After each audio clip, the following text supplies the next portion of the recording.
Ambassador Cichocki, welcome to the programme. My pleasure. Thank you for having me. When I met you in March, you were one of the first European figures to call the Russian invasion a genocide. Has your view changed?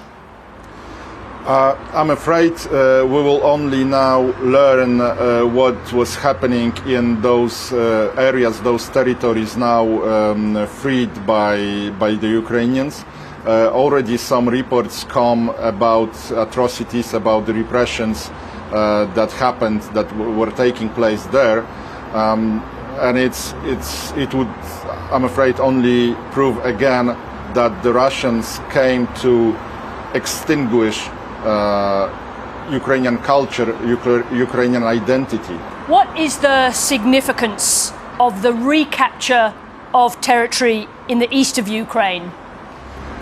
I think it's still too early to say if it's local, tactical or strategic success. I wouldn't say now that it's a breakthrough, but it is very much important. It proves again that we, the Western democracies, have a chance, have an opportunity now to secure a sustainable peace, which means 10, 20, if we are lucky, 30 years of Russia being unable to relaunch war on us. The chance, we will use the chance if we now consolidate our support, our military deliveries, our humanitarian aid, our macro-financial assistance to Ukraine to buy 30 years of peace, of stability and progress in Europe. How important is this victory for inspiring Ukraine's allies, especially the more reluctant ones, to keep up a steady supply of weapons? Well, it is very much important to see that Ukrainian army is using effectively our systems, our armor, but still this army is in dire need of mobility, of armor, of artillery, including long-range artillery, and of course the ammunition. They run out of ammunition. If this gain, if this success in northern Donbass, in Kharkiv Oblast, is to stay there, they need now all sorts of combat armored vehicles, tanks, artillery, missile defense, and the shells. This is very intensive fight. How significant in this particular battle was the speed with which weapons were coming from the west through Poland and other places and getting quickly to the battlefield? We see Polish tanks, Polish howitzers, other Western countries' equipment used in this counteroffensive. So I believe, and I had a chance to talk to the general of Ukrainian army yesterday, and he confirmed that this equipment is crucial. The point is there is very little of that equipment. We need to remember that this operation goes parallelly in the north and in the south, in Kherson and Zaporizhia Oblast. So they have to maneuver, they have to jump from one direction to the other with the same equipment. There's too little of that to make it sustainable. Do you think this is a turning point, or is it too early to say that? The Russians are very strong and consolidated in the south.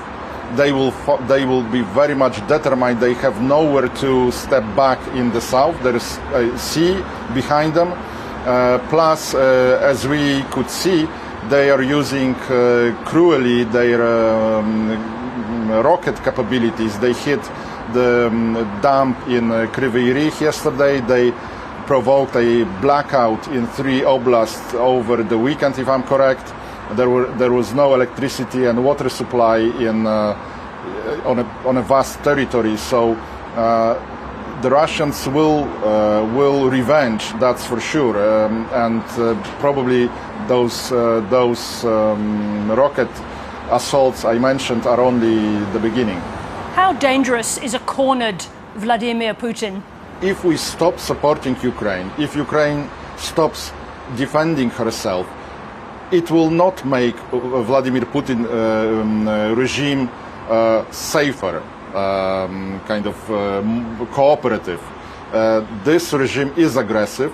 This regime has been planning this war on security system in Europe for many years, and now it's time to attempt at least to stop it, to reverse this policy and to make Russia give up her plans of challenging the security and economic system in Europe. For a lot of Australians, Ukraine feels like a very long way away. Why is it in our interest to continue to supply weapons into this conflict? Well, first of all, I would dare to say that we are of the same kin. We share the same values, and we are sympathetic among us. We are the same. We are part of the same free world. If free world is attacked in one place and it goes unpunished, it may repeat and it may encourage other challengers, other enemies, including in your region. Secondly, we have the same allies. Even if we are not formally in alliance with Australia, we've been together in Afghanistan, in other places of security crisis. So if we stop this madness of Vladimir Putin's regime in Europe, the Euro-Atlantic allies will have more capabilities to help you in your challenges you are facing. Ambassador Cichocki, thank you very much indeed for talking to us. My pleasure. Thank you.